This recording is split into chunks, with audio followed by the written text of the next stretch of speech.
नमस्कार, न्यूज 24 परभणी वार्तामध्ये आपले स्वागत। मी शिवाजी चव्हाण। पाहूयात आजच्या ठळक घडामोडी।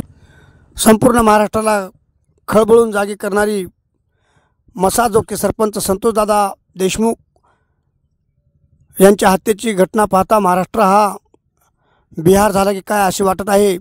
तरी त्यांच्या मारेकऱ्यांना ताबडतोब फाशीची शिक्षा देण्यात यावी या मागणीसाठी परभणी जिल्ह्यामध्ये महामोर्चा काढण्यात आला।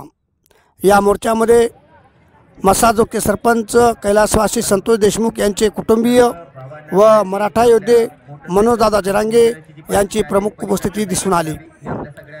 तसेच परभणी जिल्ह्यामध्ये विविध ठिकाणी सावित्रीबाई फुले यांची जयंती साजरी करण्यात आली। गोदावरी स्वच्छता अभियान गंगाखेड येथे व भगवती चौक गंगाखेड येथे देखील मोठ्या जल्लोषात सावित्रीबाई फुले यांची जयंती साजरी करण्यात आली।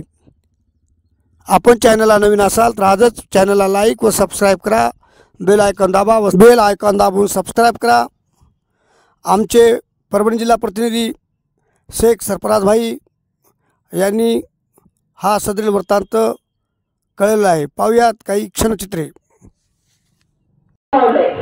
असं असताना त्या सुजाण सुसंस्कृत कायद्याचे राज्य आहे असं म्हणणाऱ्या महाराष्ट्रामधून आपल्याला त्यांना न्याय द्यावाच लागेल। धन्यवाद।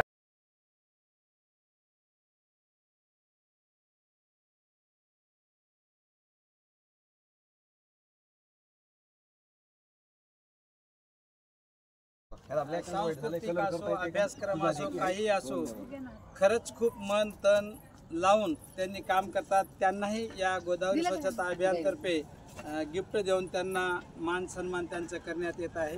वाघमारेताई त्यांना गिफ्ट देत आहेत, इंदुमती कदमताईंना। नगरपालिका येथील कर्मचारी मीराताई यांचंही प्रभाताई गिफ्ट देऊन सन्मान करतील।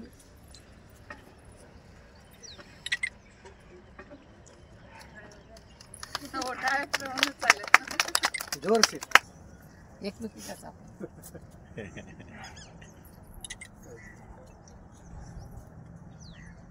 गिफ्ट झाली।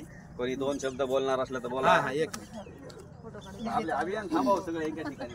त्याचबरोबर मायाताईंना सुद्धा या ठिकाणी स्मिताताईंना विनंती करतो, मायाताईंना छोटंसं गिफ्ट देऊन त्यांचा मान सन्मान करावा।